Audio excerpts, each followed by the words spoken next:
Assalamualaikum warahmatullahi wabarakatuh. Di mana saja teman-teman berada, semoga semuanya sehat walafiat insyaallah, amin rabbil alamin.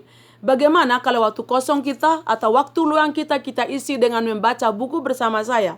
Saya akan bacakan kisah hidup seorang hamba saya atau pelayan yang dapat hidayah dari Allah, bertobat, hijrah ke jalan Allah. Semoga bermanfaat untuk teman-teman semuanya. Tapi dengarkan video ini sampai selesai, insyaallah.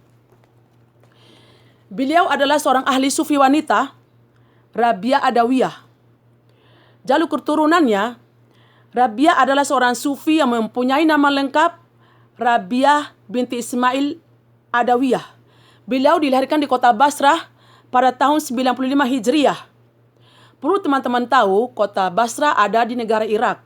Negara Irak ini pernah dipimpin puluhan tahun oleh Presiden Saddam Hussein yang pernah digantung oleh tentara Amerika. Beliau diberi nama Rabiah oleh ayahnya karena anak keempat dari 4 bersaudara. Rabiah, Arba berarti 4. Jadi namanya Rabiah. Kehidupan Rabiah adalah seorang sufi yang hidup dalam lingkungan keluarga miskin. Bahkan ketika Rabiah lahir, tidak ada satu lampu pun yang menerangi rumah Rabiah karena miskinnya kehidupan keluarga Rabiah. Karena kehidupan miskin itulah sehingga memaksa Rabiah untuk hidup sebagai hamba sahaya dengan berbagai macam siksaan yang silih berganti yang didapatkan dari majikannya, karena majikan Rabiah adalah seorang kasar dan keras dan selalu berbuat sewenang-wenang terhadap diri Rabiah.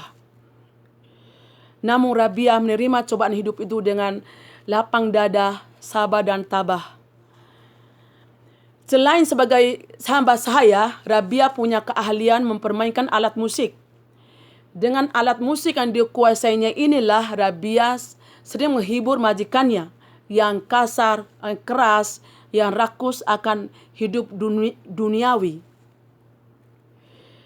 Dalam kehidupan sebagai hamba sahaya yang kadang dikekang, diperas oleh majikannya, membuat Rabiah selalu berdoa kepada Allah dan meminta petunjuk pada Allah dengan penderitaan yang dialaminya. Rabiah tidak menyia-nyiakan waktu luangnya untuk berdoa kepada Allah, baik di pagi hari, siang atau malam hari. Makin hari keimanan Rabiah kepada Allah makin meningkat. Tanpa disadarinya, ilmu Rabiah datang sendiri. Iman Rabiah makin kuat. Tidak ada sesuatu pun dia takut pada dunia ini kecuali hanya kepada Allah Subhanahu wa taala. Meningkatnya ibadah Rabiah, beliau sering banyak bertobat, berzikir, puasa, serta menjalankan sholat siang dan malam. Bahkan ketika Rabiah melaksanakan sholat sampai meneteskan air matanya, saking khusyuknya Rabiah berdoa kepada Allah, saking rindunya Rabiah kepada Allah Subhanahu wa taala. Itulah teman-teman, kalau orang sudah hijrah, bertobat kepada Allah, air matanya akan menetes sendiri. Saking khusyuknya ibadah kepada Allah Subhanahu wa taala. Keistimewaan Rabiah, karena Rabiah adalah seorang orang yang sudah benar taat pada Allah, khusyuk, sering panjatkan doa kepada Allah. Di saat dia berdoa sering dapat bisikan, "Jangan engkau bersedih hati, karena kelak di kemudian hari orang-orang dekat kepadaku, yakni Allah, akan cemburu melihat kedudukanmu."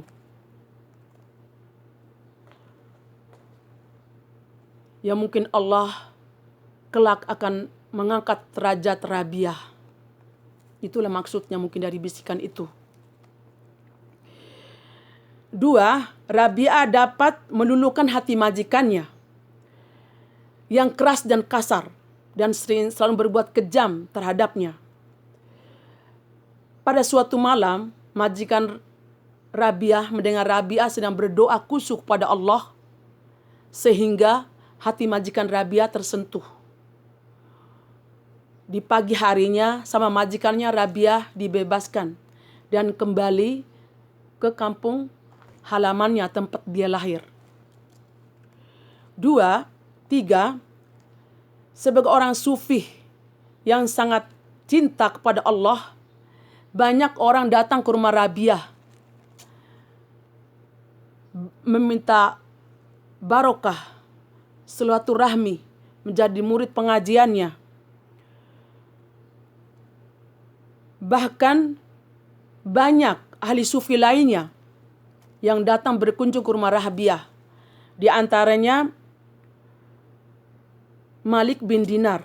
Beliau juga adalah seorang ahli sufi. Insya Allah kalau panjang umur sehat walafiat, di video lainnya saya akan membacakan kisah sufi Malik bin Dinar insya Allah. Dan juga pada suatu malam rumah Rabiah pernah didatangi pencuri. Di saat pencuri ini masuk ke rumah Rabiah, namun Rabiah sedang berdoa kepada Allah, sedang beribadah kepada Allah dengan khusyuk, dan pencuri itu menunggu sampai Rabiah selesai beribadah kepada Allah. Selesai Rabiah berdoa, pencuri itu dipanggilnya untuk berdoa bersama. Selesai berdoa bersama, pencuri itu kembali ke rumahnya. Dan besok pagi harinya, pencuri itu datang ke rumah Rabiah menjadi murid pengajian Rabiah. Masya Allah, tabarakallah. Rabiah seorang hijrah. Pencuri pun dapat barokah menjadi seorang hijrah karena mengenal Rabiah. Masya Allah, tabarakallah. Juga pokok pikiran Rabiah, teman-teman, saya tidak akan membacakan semuanya, bahkan bacakan salah satu aja yang inti yang perlu aja, karena bukunya sangat panjang ceritanya. Saking banyaknya beribadah kepada Allah, saking banyak dan khusyuknya ibadah Rabiah kepada Allah, pernyataannya, sekiranya aku beribadah kepada Engkau ya Allah, karena takut akan siksa api neraka, maka biarkanlah api neraka itu bersamaku.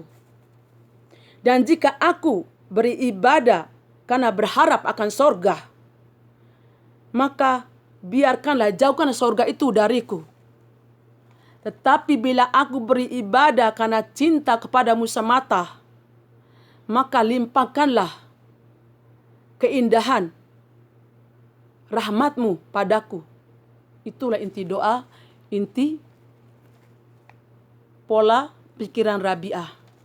Kalau teman-teman mau lebih banyak lagi kisah hidup Rabiah, bisa lihat di buku kisah kehidupan para sufi terkemuka. Pasti ada di perpustakaan mana saja di Jakarta ataupun di daerah lainnya, di mana teman-teman mendengarkan kisah ahli sufi Rabiah ini. Rabiah meninggal pada tahun 1800 Hijriah di kota kelahirannya di Basrah, di negara Irak. Itulah kisah Rabiah yang saya bacakan tadi. Teman-teman, mungkin ada saran dari saya. Yang namanya hijrah, namanya bertobat itu, teman-teman, tidak memandang waktu atau kapan saja. Kita harus sering bertobat. Kalau iman kita naik turun, kita bisa pasti tahu iman kita naik turun untuk kapan. Kalau iman kita turun, mungkin kita malas sholat, kita malas baca Quran, pasti berarti itu kita sedang digoda oleh iblis atau setan. Makanya kita cepat-cepat bangkit, berwudu, sholat 2 rakaat, bertobat pada Allah. Itu namanya hijrah, itu namanya tobat. Juga ada saran dari saya, teman-teman, kalau kita bertobat itu bukan hanya sekali 2 kali. Usahakan sholat tobat setiap malam. Saya kalau sholat tobat itu selalu sebelum saya melaksanakan sholat tahajud, setelah sholat wudhu 2 rakaat, saya melaksanakan sholat tobat dulu 2 rakaat. Lalu banyak berzikir pada Allah, banyak istighfar pada Allah. Dan juga teman-teman, kalau istighfar itu berarti kita mohon ampun pada Allah. Berarti teman-teman, kita kalau sering membaca sholawat Nabi, Allahumma salli ala Muhammad wa ala Muhammad, walaupun 1 kali, pasti akan mendapatkan syafaat dari Allah Subhanahu wa Ta'ala, dunia dan akhirat. Jangan sepelekan solat Nabi. Allahumma salli ala sayyidina Muhammad. Insya Allah banyak-banyaklah. Walaupun hanya 1 kali sehari, 10 kali atau 100 kali. Kalau bisa 1000 kali. Membaca salawat Nabi 1000 kali teman-teman, nggak sampai 15 menit. Allahumma salli ala Muhammad, sayyidina Muhammad, Allahumma salli ala Muhammad, sayyidina Muhammad.